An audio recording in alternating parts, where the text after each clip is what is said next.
Shalom, jemaat kasih dalam Tuhan, kita bersyukur hari ini kita boleh bersama-sama untuk disapa oleh kebenaran firman Tuhan dari hamba-hamba Tuhan GKY Karawaci, dan doa kami kiranya kita senantiasa di dalam penyertaan daripada Tuhan. Jemaat kasih dalam Tuhan, di tengah-tengah situasi sekarang ini yang tidak menentu, yang tidak pasti, yang cepat sekali perubahan itu terjadi, terkadang membuat kita mengalami yang namanya kekhawatiran. Ketika kita bicara tentang kekhawatiran, rasanya setiap perjalanan hidup kita tidak lepas dan tidak lekang oleh yang namanya rasa khawatir. Kadang ada yang berkata bahwa kekhawatiran itu wajar karena kita adalah manusia yang hidup di bawah matahari. Tetapi ada juga yang berkata bahwa ketika kita khawatir, maka janganlah kekhawatiran yang berlebihan, seakan-akan kita bukan anak-anak Tuhan. Tetapi seperti apa firman Tuhan ketika bicara tentang khawatir, sehingga kita bisa menghadapi kekhawatiran? Bagaimana kita menghadapi kekhawatiran? Saya akan baca satu bagian firman Tuhan yang terambil dari Filipi pasal yang keempat ayat 6 sampai dengan ayat yang ketujuh. Demikianlah firman Tuhan, janganlah hendaknya kamu khawatir tentang apapun juga, tetapi nyatakanlah dalam segala hal keinginanmu kepada Allah dalam doa dan permohonan dengan ucapan syukur. Damai sejahtera Allah yang melampaui segala akal akan memelihara hati dan pikiranmu dalam Kristus Yesus.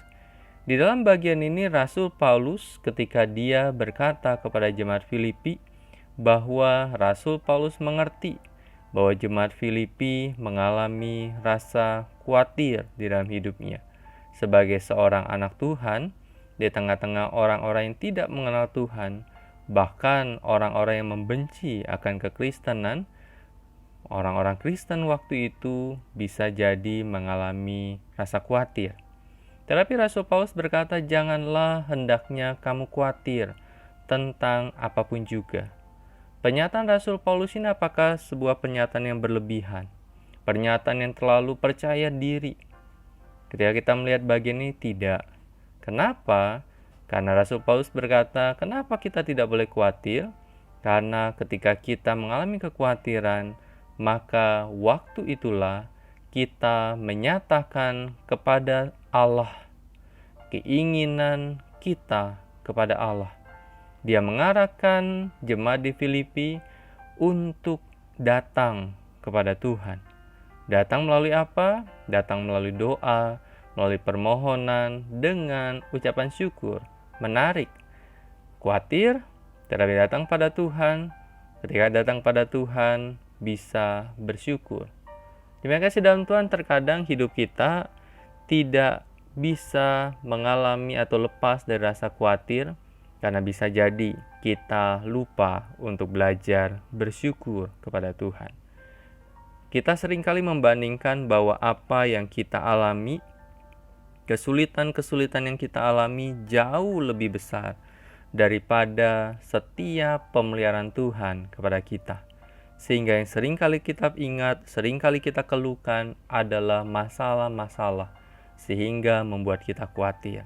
Tetapi belajarlah bersyukur kepada Tuhan. Ucapkan syukur kepada Tuhan. Ketika ucapan syukur kita bisa panjatkan, maka Rasul Paulus berkata, maka damai sejahtera Allah, maka shalom daripada Tuhan, yang melampaui segala akal, yang mungkin tidak pernah bisa dipikirkan itu terjadi, yang mungkin tidak pernah bisa diduga.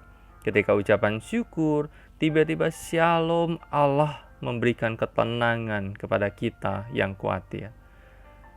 Dan shalom Allah memelihara hati dan pikiran kita tetap berpusat kepada Kristus.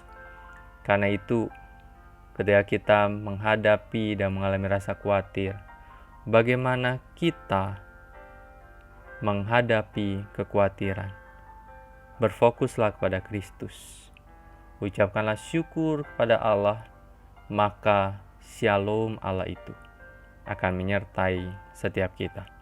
Tuhan Yesus memberkati kita. Amin.